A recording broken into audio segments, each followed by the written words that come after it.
Olá, turma do nono ano, eu sou a professora Jéssica Burli e nesta aula nós vamos continuar a estudar a unidade 2, capítulo 1, o estudo da matéria e o átomo.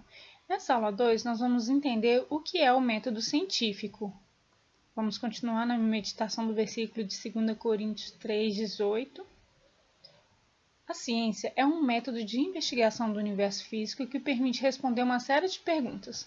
Os cientistas são estudiosos que se esforçam a descobrir os porquês do universo, e para isso existe um método, conhecido como método científico ou investigação científica. Em geral, o método científico é dividido nas seguintes etapas: observação, problematização, formulação de hipóteses, experimentação, análise dos resultados e conclusão. Primeira etapa: observação. É a etapa em que o pesquisador observa uma determinada matéria ou fenômeno. Diante de algum sistema ou alguma situação que ocorre na natureza, o cientista é levado pela curiosidade e pela necessidade a buscar informações de entender o que leva isso a acontecer. Assim, a partir da observação, que pode ser olho nu ou com a utilização de instrumentos como microscópio, o cientista começa a formular questões. Vamos usar como exemplo o caso que está acontecendo do coronavírus. Como que chegou às informações que nós temos hoje? Provavelmente chamou a atenção das entidades da cidade de Wuhan que muitas pessoas estavam adoecendo com os mesmos sintomas e a doença era desconhecida. Então, esta é a parte da observação. A segunda etapa é a problematização. Essa observação vai te levar a uma pergunta ou a um problema. Esta etapa consiste em levantar questões, perguntas sobre o fenômeno que foi observado. Então, voltando ao nosso exemplo, os cientistas provavelmente se perguntaram: esses sintomas são causados por um vírus, uma bactéria, um fungo? Como é o contágio? De onde surgiu?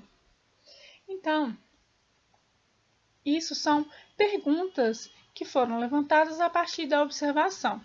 A terceira etapa é a formulação de hipóteses, elaboração de uma hipótese para explicar o fato observado, com base no conhecimento prévio dos cientistas. Então, os cientistas responderam: deve ser um vírus, pois as doenças causadas por vírus provocam, em geral, febre, dor de cabeça e no corpo, falta de apetite e indisposição. Então, a partir dos conhecimentos prévios dos cientistas, eles elaboraram essa seguinte resposta, e aí foram investigar para ver se era isso mesmo. Quarta etapa: experimentação. Elaboração de um experimento que testa sua hipótese. Este experimento pode confirmar ou gerar uma nova hipótese. Nesta etapa, é importante que o experimento seja reproduzido repetidas vezes, em iguais condições, para que possamos afirmar com segurança que a hipótese foi confirmada ou negada. E aí é nessa fase que começaram a investigar os doentes para responder às perguntas da etapa anterior, no caso do nosso exemplo. A quinta etapa é a análise dos resultados. Após a fase da experimentação, o pesquisador analisa cada um dos resultados para verificar se eles foram suficientes para explicar cada um dos problemas levantados e também se estão de acordo com as hipóteses. Caso os resultados não sejam satisfatórios, novas hipóteses podem ser levantadas para que novas experimentações ocorram. Se o resultado da experimentação for insatisfatório, o cientista parte para a etapa da conclusão. Sexta etapa: conclusão. É o momento final do método científico, que consiste na obtenção de conclusões a partir de análise dos resultados observados nas experimentações. Então, voltando ao nosso exemplo sobre o coronavírus, podemos concluir que o que causou os mesmos sintomas a centenas de pessoas em Wuhan foi uma infecção por vírus. Ele se assemelha a uma coroa, corona em espanhol, que possui um contágio rápido. É transmitido pelo contato de pessoa próximo ou por meio de tosse ou espirro de pessoas infectadas. E a partir daí vai surgindo outras e outras perguntas. E a cada dia temos novos equipamentos, novas descobertas e assim a ciência vai evoluindo.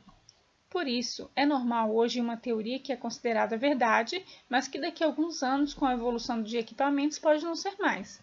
Isso vai ficar mais claro quando a gente estudar o modelo atômico, ainda neste capítulo, provavelmente na próxima aula.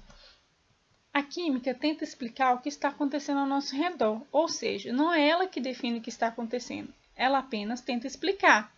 Isso quer dizer que quando falamos que um átomo se estabiliza com 8 elétrons, calma que nós vamos estudar isso, tá?